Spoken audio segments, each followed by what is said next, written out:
Jesus havia feito um milagre, o milagre da multiplicação de pães, dos pães e dos peixes. E existia uma multidão em volta de Jesus e também os discípulos. E Jesus, ele queria subir ao monte para orar, mas ele não queria companhia naquele momento. Então Jesus disse aos seus discípulos: olha, vai vocês lá para o mar. Acho que Jesus queria que eles fossem pescar, né? Vai na frente, lá no mar, que já que eu vou até vocês. E a Bíblia diz o quê? Que Jesus teve que insistir com os discípulos, porque eles queriam muito ficar perto de Cristo. E os discípulos obedeceram. Continuando lá no 26. Quando viram andando sobre o mar, ficaram aterrorizados e disseram: é um fantasma, e gritaram de medo. Irmãos, quero dizer também que confiança, ela é adquirida. As pessoas adquirem a nossa confiança. E o primeiro passo aqui, falando a respeito da nossa parte com Cristo, como é que nós adquirimos confiança em Cristo? Primeiro é obedecendo. Quando Jesus mandou os discípulos irem para longe, irem para o mar, e eles obedeceram, apesar de quererem ficar, eles foram para o mar. Primeiro, eles confiaram em Jesus e foram até o mar. Eles não sabiam o que estava por vir, e aqui a palavra diz que o vento soprava contra eles. Então o mar estava bravo. Ainda assim, eles subiram no barquinho e foram para o mar. Eles obedeceram Jesus. Segundo, Jesus, enquanto eles estavam lá no meio do mar, eles viram uma pessoa andando sobre o mar, como nós lemos aqui no 26.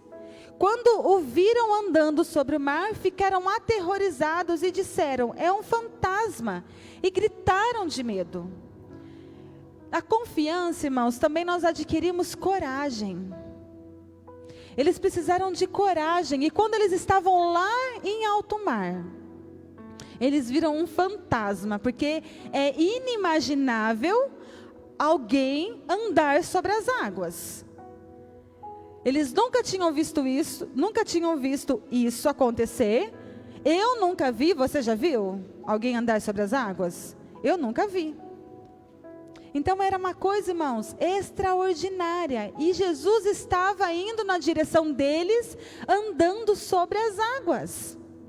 Mas a palavra aqui nos diz que eles acharam que era um fantasma, e eles gritaram de medo. Queridos,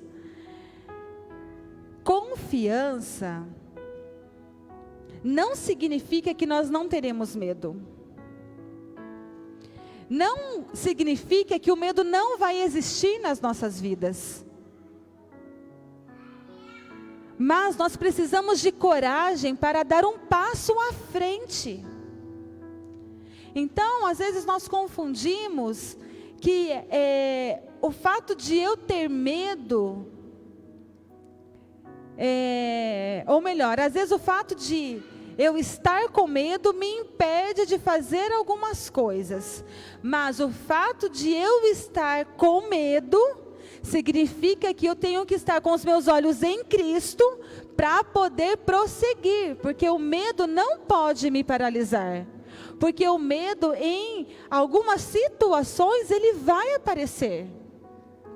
Mas ele não pode me paralisar, ele não pode me prender. E assim aconteceu com esses homens. Eles viram Jesus andando sobre as águas, mas naquele momento ele não sabia ainda quem era, e eles gritaram de medo. Lá no 27, 14 e 27. Mas Jesus imediatamente lhes disse: coragem, sou eu, não tenham medo.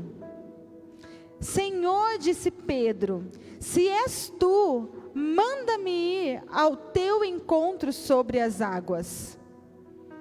E Jesus respondeu: venha. Irmãos, Pedro, ele teve que ter coragem e ousadia. A coragem não bastava para ele entrar no mar, para ele descer do barco e andar sobre as águas. E aí, irmãos, olha que ousadia que Pedro teve. Pedro fez algo que nunca foi feito em toda a terra. Ele andou sobre as águas. Ele lançou-se completamente. Ele olhou em Cristo e diz: se tu és o Cristo, então manda que eu vá. E Cristo disse: então venha. E com toda a ousadia, Pedro desceu do barco e foi ao encontro de Jesus. Hoje, irmãos, muitas vezes, ou melhor, todos os dias, o Senhor Jesus, Ele diz para nós: venha. Venha viver os meus planos, venha viver os meus propósitos, venha fazer a diferença. Deixe que os seus pensamentos te dominem, deixe que seus pensamentos te levem para outros lugares onde eu não estou. Venha e alinhe-se à minha vontade, ao meu querer, viva para mim, venha. Mas nós não temos coragem e ousadia, porque nós não queremos deixar o velho homem, nós não queremos deixar as velhas coisas, nós queremos viver o velho, nós queremos viver aquilo que não agrada, nós queremos viver uma vida, não segundo os planos e os propósitos de Deus. Nós queremos viver uma vida que eu planejei, uma vida que eu tracei. Então, eu não consigo me lançar verdadeiramente aos pés do nosso Jesus, porque o mundo me segura, porque o mundo me atrai, porque as coisas que acontecem no mundo são mais atrativas do que as coisas do Senhor. Irmãos, nós precisamos reconhecer que quando o mundo nos atrai, mais do que o Senhor Jesus, é porque nós estamos longe do nosso Deus, nós não temos relacionamento com Deus, porque quando nós temos relacionamento, nós conseguimos dizer não, nós temos força. Quando nós temos relacionamento com Cristo, a nossa carne está sujeita ao nosso espírito, e eu digo não, e eu prossigo com Cristo. Viver para Cristo, irmãos, não é uma vida nos fins de semana, estar na igreja. Isso se chama vir aos cultos nos finais de semana. Mas ter uma vida com Cristo é viver inteiramente para a glória dEle. Tudo que eu faço é para a glória dEle. Tudo que eu penso é para a glória dEle. É realmente crucificar a minha carne, o meu querer, as minhas vontades. Eu tenho vontade, eu tenho raiva de tantas coisas, mas eu não faço, porque eu crucifico a minha carne. Essa é a vida que Cristo quer que a gente viva. Essa é a vida que Cristo nos deu. Mas nós temos o livre-arbítrio, irmãos. Nós escolhemos viver da forma como nós queremos, mas isso não significa que o Senhor Jesus esteja feliz conosco. Isso não significa que nós estejamos agradando a Deus. Se você quer viver uma vida para agradar e glorificar o nome de Cristo, viva para Ele. Uma vez, um professor disse assim numa sala de aula. E ele é um professor de filosofia, tá, irmãos? Então, professor de filosofia, muitas vezes ele é ateu. Não é 100%, mas às vezes ele é. E ele disse o seguinte: mas esse negócio de Deus é muito estranho. Porque tudo que eu faço de errado é culpa minha, e tudo que é de bom é para Deus? E aí eu vivo refletindo nisso, porque isso faz muito tempo que eu ouvi. E eu vivo refletindo essa palavra, e eu digo para você, sim, tudo é para Deus, tudo é para a glória de Deus. Porque eu seria uma grande egoísta se eu quisesse a glória para mim. Por que é tão difícil dar a glória para Cristo? Porque eu quero me gloriar nas coisas. E eu aprendi na palavra de Deus que todas as coisas vêm dEle. Tudo é por Ele, tudo é para Ele. Quando nós vivemos essa verdade, irmãos, nós reconhecemos que tudo aquilo que nós somos, tudo aquilo que nós fazemos, não vem da gente. É de Deus. É de Deus, e não é nenhum sacrifício eu dizer, não é porque eu trabalhei muito, é porque o Senhor me deu, isso é um presente de Deus para mim, o Senhor me abençoou no meu trabalho, o Senhor me faz prosperar, é Deus, não sou eu, é Deus. E quando eu faço alguma coisa errada, irmãos, é porque o meu foco, eu perdi o foco, eu perdi a direção, eu estou com os meus olhos em outro lugar, e a culpa é minha mesmo. E a culpa é minha, porque eu me distanciei, eu mudei o caminho. E será que nós conseguimos viver esta vida, irmãos? Será que você consegue viver com esse pensamento? Ou será que você tem a necessidade de ser exaltado, de ser aplaudido? Irmãos, toda honra é para o nosso Deus. Toda honra é para o nosso Deus. Pare de remoer as coisas. Para de perder tempo sofrendo. Para de perder tempo, irmãos, revivendo o passado. Vamos seguir em frente. Vamos seguir em frente. Existe uma caminhada ainda para fazermos. E essa caminhada, segundo Cristo, é uma caminhada de vitória. Mas se você ficar onde você está, se você continuar aprisionado onde você está, você não vai chegar em lugar nenhum. Então queira viver uma vida diferente, saia do lugar onde você está, faça algo diferente. Olhe para o Senhor, seja ousado, ouse fazer coisas diferentes, ouse sair do barco, saia desse barco.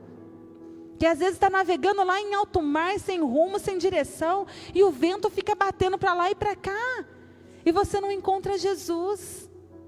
Ouse, ouse. Então naquele momento, irmãos, Pedro saiu do barco e ele andou sobre as águas. Lá no versículo 30, mas quando reparou no vento, ficou com medo e começando a afundar, gritou: Senhor, salva-me. Irmãos, que versículo maravilhoso. Pedro teve fé, confiança, fé, ele creu. Aí você fala assim, mas Virley, Pedro começou a afundar. Exatamente, ele só começou, ele não afundou. Olha que bênção, irmãos, Pedro não estava lá se afogando. Ele começou a afundar. E sabe o que ele fez? Inteligente que ele foi, e ele gritou: Senhor, me salva.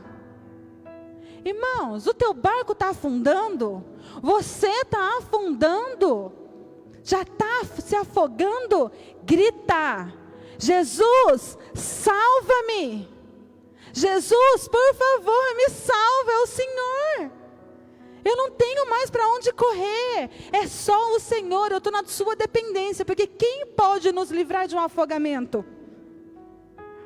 Já ouviu falar que muitos bombeiros foram salvar pessoas e acabaram morrendo também, porque a pessoa ficou tão desesperada que acabou afogando o bombeiro? Irmãos, nessa situação é só Cristo para nos ajudar. E muitas vezes você está nessa situação se afogando, morrendo, porque você não tem coragem de gritar e pedir socorro. Faça como Pedro, antes de afundar, ele gritou: salva-me, Senhor, salva-me. Às vezes nós pedimos e nós clamamos: Senhor, por favor, me livra disso, Senhor. E a gente fica lá chorando, murmurando, lamentando pela situação que nós estamos passando, mas nós não gritamos por socorro. Eu só reclamo e lamento. Irmãos, no meio dessa confusão, no meio dessa tribulação, você está crescendo, está trazendo aprendizagem para a sua vida. Mas peça para o Senhor te tirar deste lugar e grita: Senhor, me salva. Me salva, porque eu não sei mais o que fazer. E aí, lá no 31, imediatamente, Jesus estendeu a mão e o segurou. Imediatamente, no mesmo momento que Pedro gritou, Jesus já estava ali preparado. Vem, Pedro. Vem, Pedro. E Jesus salvou. Mas continuando, Jesus deu uma bronca em Pedro. Homem de pequena fé, por que você duvidou? Irmãos, e dessa palavra, apesar de muitos acharem, que é uma bronca, e eu brinquei aqui que foi uma bronca que Jesus deu em Pedro, deixa eu falar uma coisa para vocês. Pedro tinha acabado de ver Jesus multiplicar os pães. Tinha acabado de ver Jesus alimentar mais de 5.000 pessoas com 5 pães e 2 peixinhos.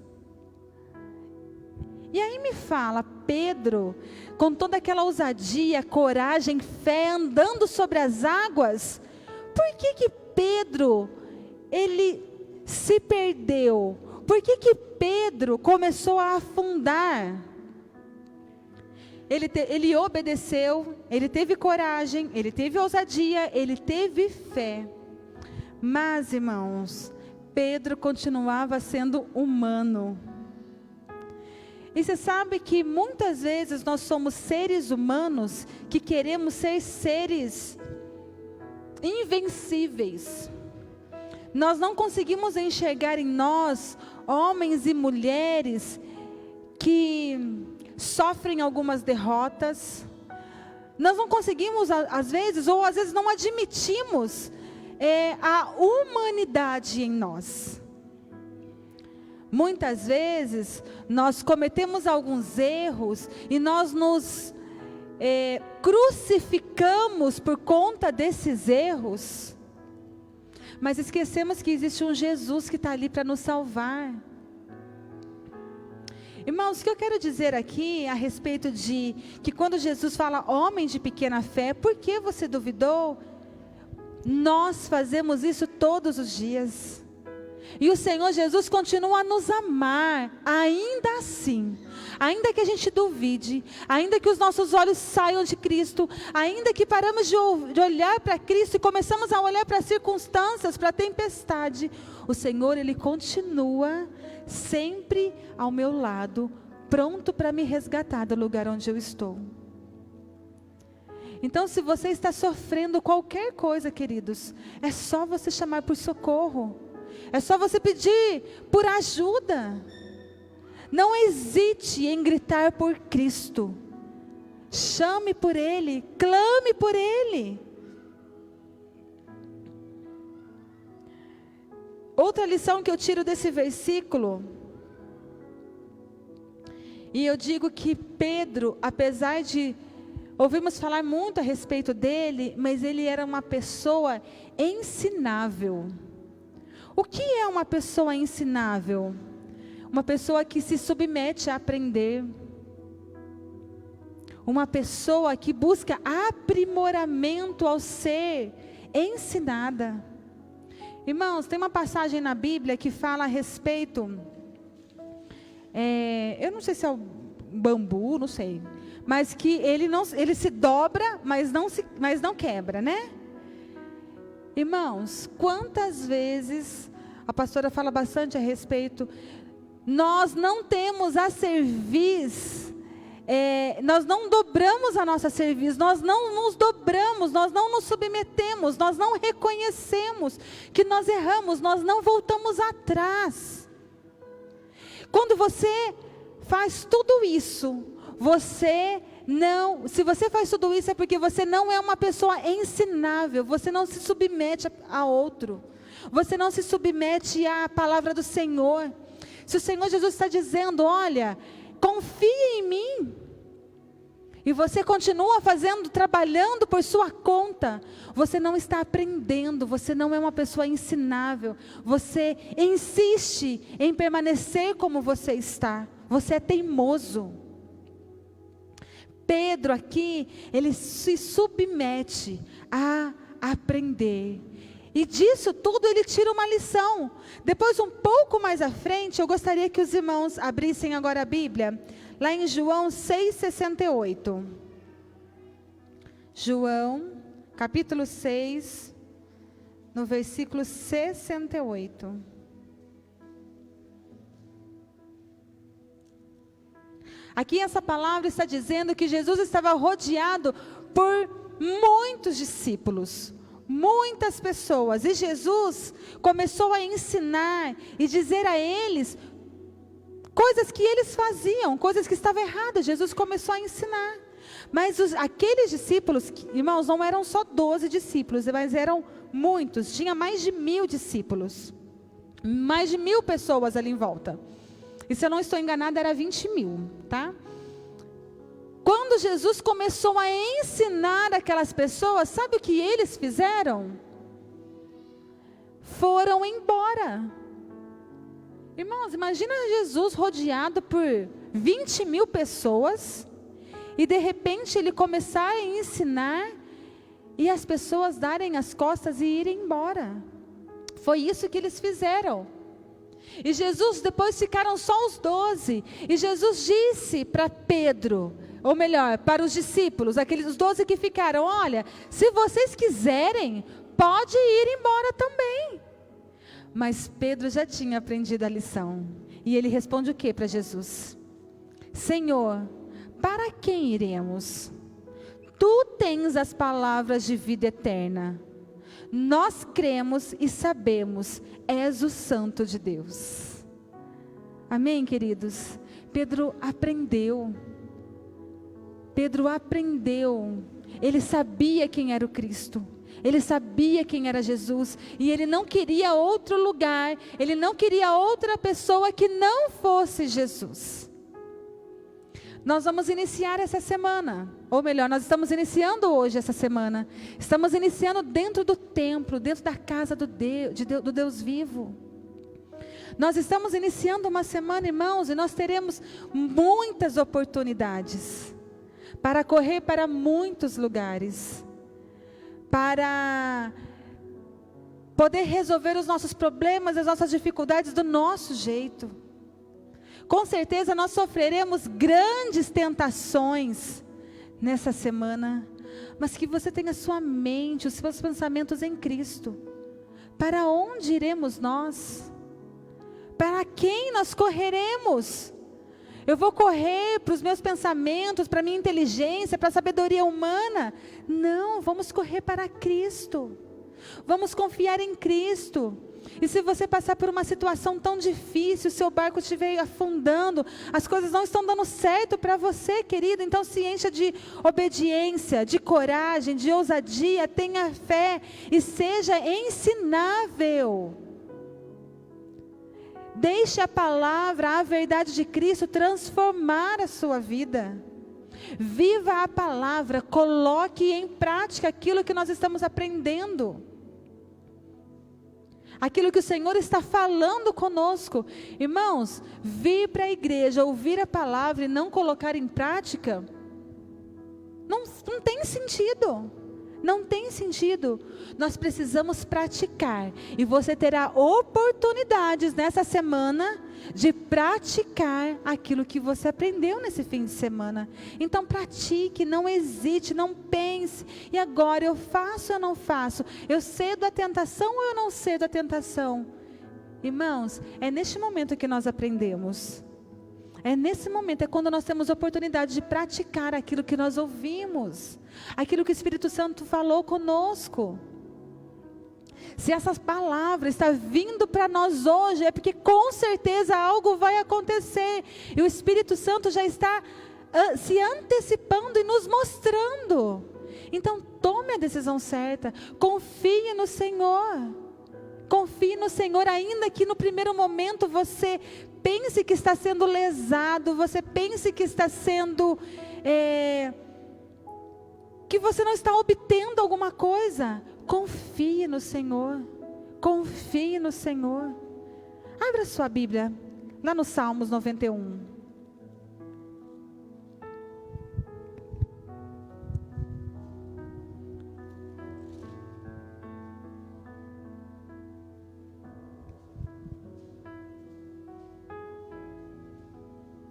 Toda essa palavra do Salmo 91 são coisas que, se eu me apropriar dessa palavra, irá acontecer comigo, se eu crer nessa palavra. Salmos 91 disse: aquele que habita no abrigo do Altíssimo e descansa à sombra do Todo-Poderoso, pode dizer ao Senhor: Tu és o meu refúgio e a minha fortaleza, o meu Deus em quem confio. Tu és o meu Deus, o meu refúgio, a minha fortaleza. Lá no 3, Ele o livrará do laço do caçador e do veneno mortal. Quando isso vai acontecer, irmãos? Se eu confiar. Ele o cobrirá com as suas penas, e sob as suas asas você encontrará refúgio. A fidelidade dele será o seu escudo protetor. Quando eu confiar. Você não temerá o pavor da noite, nem a flecha que voa de dia, nem a peste que se move sorrateira nas trevas, nem a praga que devasta ao meio-dia. 1000 poderão cair ao seu lado, 10.000 à sua direita, mas nada o atingirá. Você simplesmente olhará e verá o castigo dos ímpios. Se você fizer do Altíssimo o seu abrigo, do Senhor o seu refúgio, nenhum mal o atingirá, desgraça alguma chegará à sua tenda. Porque a seus anjos ele dará ordens a seu respeito, para que o protejam em todos os seus caminhos, e com as mãos eles o segurarão, para que você não tropece em alguma pedra. Você pisará o leão e a cobra, pisoteará o leão forte e a serpente.